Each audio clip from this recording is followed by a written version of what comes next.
आज हम आपको एक कथा का श्रवण करा रही हूँ जो सुनने मात्र से आपके जीवन में सुख, संपत्ति और धन की वर्षा होगी। तो चलिए कथा को प्रारंभ करते हैं। एक बार की बात है, भगवान शिव माता पार्वती से कहते हैं कि मानव अपनी ये 4 आदत छोड़ देता है तो सृष्टि पर कोई भी लक्ष्य को पा सकता है। तब माता पार्वती कहती है, हे प्राणनाथ, कृपया ये कौन सी 4 आदत है?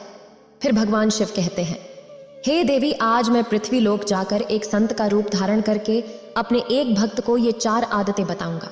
इसलिए आज आप इसे ध्यान से देखेंगे और सुनेंगे। अगर आप यह कहानी सुन रहे हैं तो पूरा सुनिए। इस कथा को आधा अधूरा छोड़कर जाने की गलती मत करिएगा, क्योंकि इस पवित्र कथा को पूरा सुनने से मन चाहा फल की प्राप्ति होगी। इसलिए इस कथा को पूरा सुने। आप शिव भक्त हैं तो भोलेनाथ का अनादर ना करें। एक बार भगवान शिव यानी संत के पास एक शिष्य आता है और कहता है, महात्मा, आप हमेशा सबसे कहते रहते हैं कि ध्यान करो, लेकिन ध्यान करना तो दूर की बात है। मैं तो कुछ समय के लिए आंख बंद करके शांति से बैठ भी नहीं पाता हूँ। मेरा मन इतना अशांत है कि हर समय भटकता रहता है। मैं जब भी ध्यान करने बैठता हूँ तो मेरे अंदर विचारों के तूफान उमड़ने लगती हैं।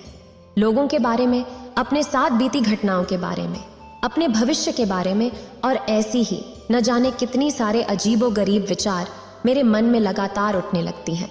मैं इन्हें रोकने की बहुत कोशिश करता हूँ, लेकिन जब रोक नहीं पाता तो बेचैन होकर ध्यान से उठ जाता हूँ। संत महात्मा, आप मेरी इस समस्या का कोई समाधान बताएं। फिर संत कहते हैं, तुम्हारा ही मन है, लेकिन यह तुम्हें कुछ देर तक आंख बंद करके बैठने भी नहीं देता है। तुमने अपने मन को कितना आजाद कर रखा है। शिष्य ने उस संत से कहा, मैंने बहुत सोचा, लेकिन मुझे अपनी इस समस्या का कोई समाधान समझ नहीं आया, इसीलिए मैं आपकी शरण में आया हूँ। अब आप ही कोई रास्ता दिखाएं।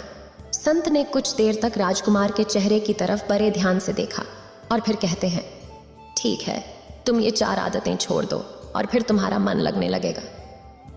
शिष्य पूरा ध्यान लगाकर संत की बातें सुनने लगा।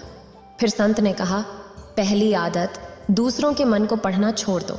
तुम हो या तुम्हारे जैसे ज्यादातर लोग यही गलती करते हैं कि वो दूसरों की मन की बातों को पढ़ने का प्रयास करते हैं कि सामने वाला मेरे बारे में ऐसा सोच रहा है, और यही एक आदत तुम्हें सबसे ज्यादा अशांत और परेशान रखती है।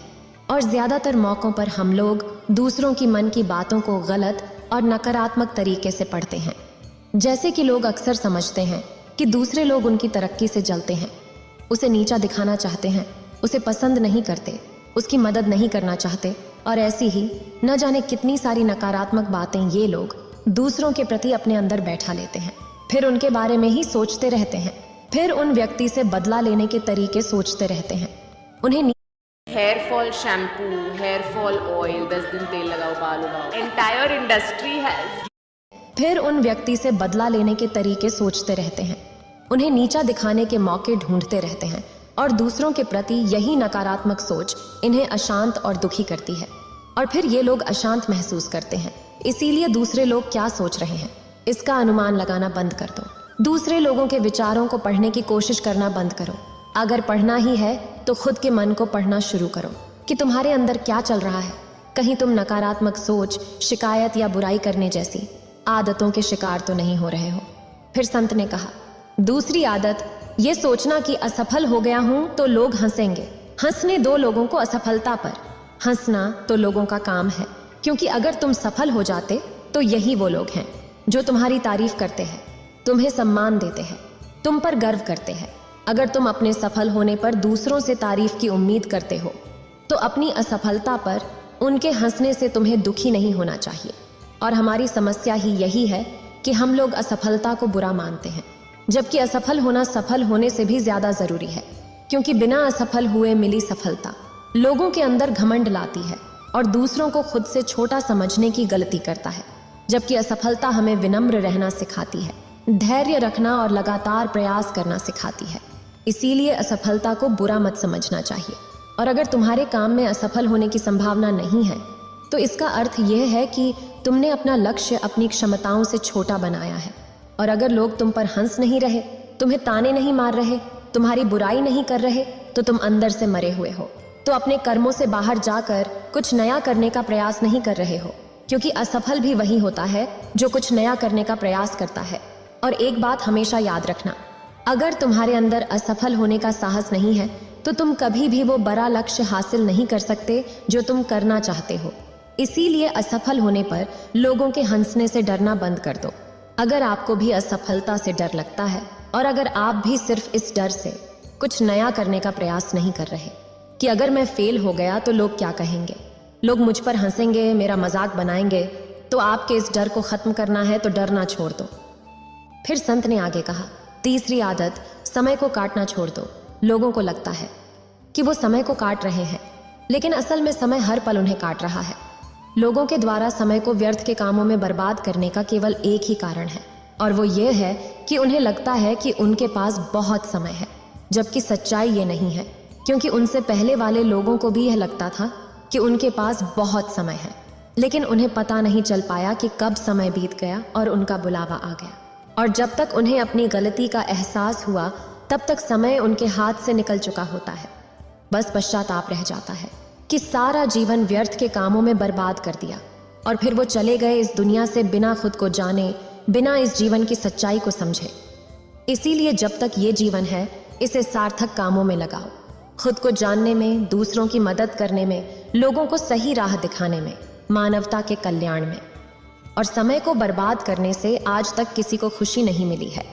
हालांकि समय काटने से तुम्हें क्षणिक खुशी तो महसूस हो सकती है, लेकिन जब तुम्हें होश आता है और तुम देखते हो कि कितना सारा समय बर्बाद किया जा चुका है, तब तुम्हें खुद पर क्रोध आता है और तुम पश्चाताप व आत्मग्लानि के भाव से भर जाते हो।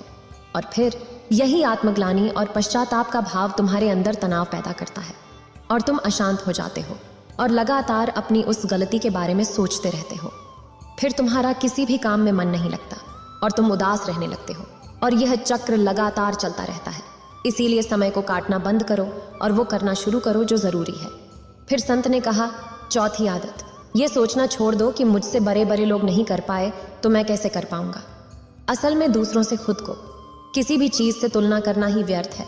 सबकी परिस्थितियां अलग हैं, सबकी सोच अलग है, और क्या हुआ अगर दूसरे नहीं कर पाए तो हो सकता है कि तुम ही कर जाओ, क्योंकि अक्सर वही लोग इतिहास रचते हैं जिनसे ज्यादा उम्मीद नहीं होती।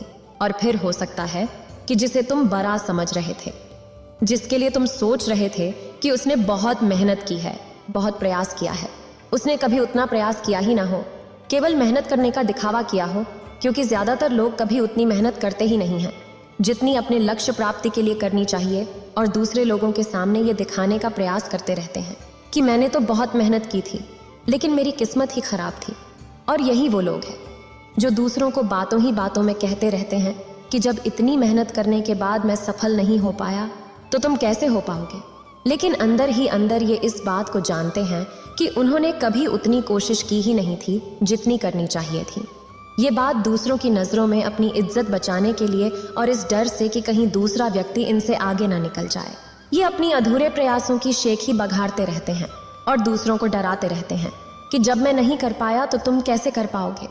इसीलिए किसी दूसरे असफल व्यक्ति को देखकर ये सोचना छोड़ दो कि तुम भी असफल हो जाओगे। तुम बस अपना श्रेष्ठ प्रयास करो और बाकी सब समय पर छोड़ दो।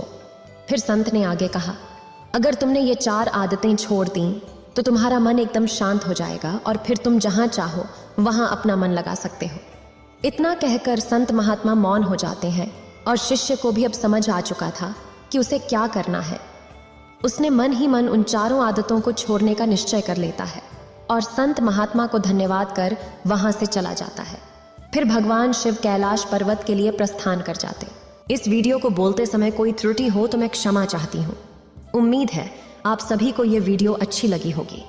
अगर आप शिव के सच्चे भक्त हैं तो चैनल को सब्सक्राइब और वीडियो को लाइक करके कमेंट में हर हर महादेव लिख दीजिए। Social media